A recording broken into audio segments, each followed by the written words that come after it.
A 22-year-old is behind bars after police say he murdered a 3-year-old in Whitley County.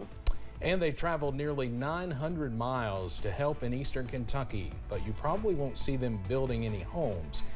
Why they are here and what they are doing coming up. Plus, showery weather once again returns to the region as we watch multiple disturbances push through. The latest coming up as Mountain News at 6 starts now. Dedicated to eastern and southern Kentucky, this is WYMT Mountain News at 6. This week, a group from Massachusetts made their way to Hazard. The group is called the Lord's Builders, but instead of repairing homes in the community, they say their mission is to serve the churches so they can be better prepared to serve. I visited the group today as they were working at First Baptist Church in Hazard to learn more about how they hope to help the community. Churches are who we're supposed to serve and to bring hope and light into the situation. 17 people ages 13 to late 60s drove 16 hours from Millbury, Massachusetts to Hazard, Kentucky, continuing their 26-year-long mission of serving local churches. Among a series of different people we've connected with because everybody wanted to help with houses and everybody wanted to help with the community, but we said our mission has always been first and foremost the church. First Baptist Church in Hazard has turned their church into a mission house since July 28, 2022. And with hundreds of people already on the calendar to visit this spring and summer, FBC Pastor Tim Reynolds says the Lord's Builders' help will be a blessing. They're providing support for us. We've got space for about 75 flood relief volunteers to come and stay. It just needed some upgrades. You know, we needed to install some beds, we needed to install showers. The group of volunteers says they want to always leave churches better than they found them. And Pastor Tim says the love they are receiving from the Lord's Builders will help FBC Hazard continue with their mission of serving eastern Kentucky. And he is amazed with the group's willingness to help. They drove all night, and I asked him, I said, how do you get people to be willing to do that? But there's something special about serving the Lord. And even though it takes you out of your comfort zone, takes you away from your home sometimes, there's a real blessing in just being the hands and feet of Jesus. Pastor Tim says this week they will be laying about 1,500 square feet of flooring, plus adding beds and showers for hosting guests. He also says he is excited that they are scheduled to host about 5 teams around spring break and Easter that are ready to repair homes and serve out in the community. Certainly a lot of groups have come and gone out of that church since the flood. A lot of good work there. Pike County Relief Services is working to help flood victims who are still recovering from the July floods. The group has been meeting with those impacted this month, working with agencies like World Renew to connect victims with the places and people who can help them in their journey to recovery. The effort has grown and plans to be a permanent fixture in the area, with a new warehouse already stocked with items to help in the process. We'll start some fundraising actually pretty quick. Grant writing, some of the things that we've not been able to really pursue a lot of grants so far because of not having all this information. Tonight at 11, we'll have more from the committee about the service and why it's needed.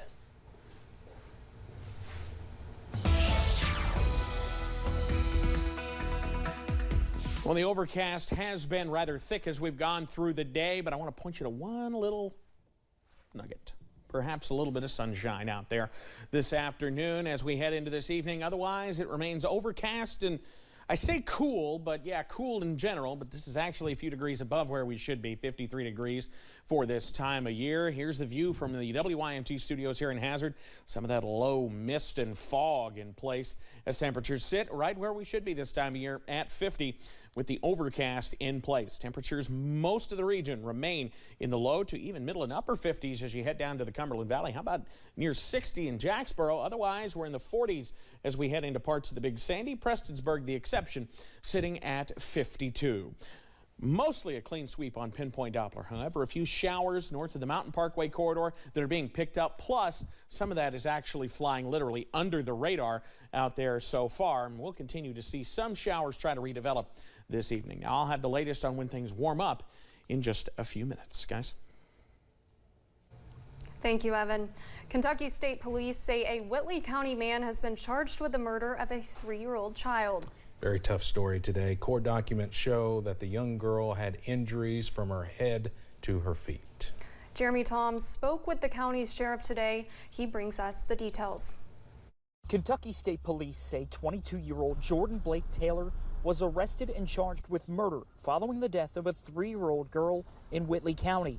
Sheriff Bill Elliott says a deputy of his responded first on Sunday afternoon. When the call came in, our dispatch advised us that there was a 3-year-old who was unresponsive and CPR was being performed.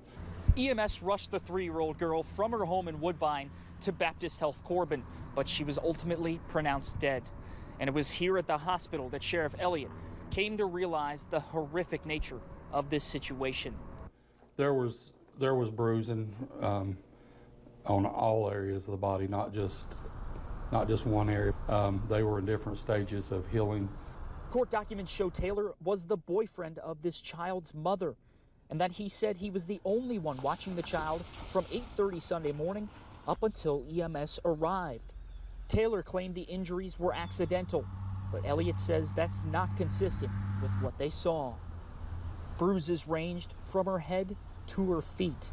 Elliott says it's sad to see a child so young suffer through so much. Very tragic, and like I said, I've done this for 32 years now, and no matter how many times we go on a scene like this, it's something you never get used to seeing. So we can just pray that justice will be done. In Whitley County, Jeremy Toms, WKYT.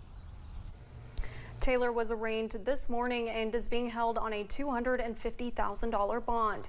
His next court appearance is set for February 27th at 9 a.m. The body was sent to the state medical examiner's office in Frankfort for an autopsy. A part of one Harlan County road is shut down until further notice due to a piece of it breaking off.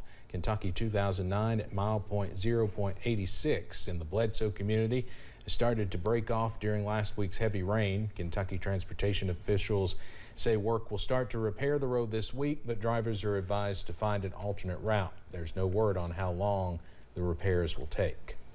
Several mental health professionals are saying there is a mental health crisis happening among our youth, often leading children to feel like there is no way out other than to take their own lives.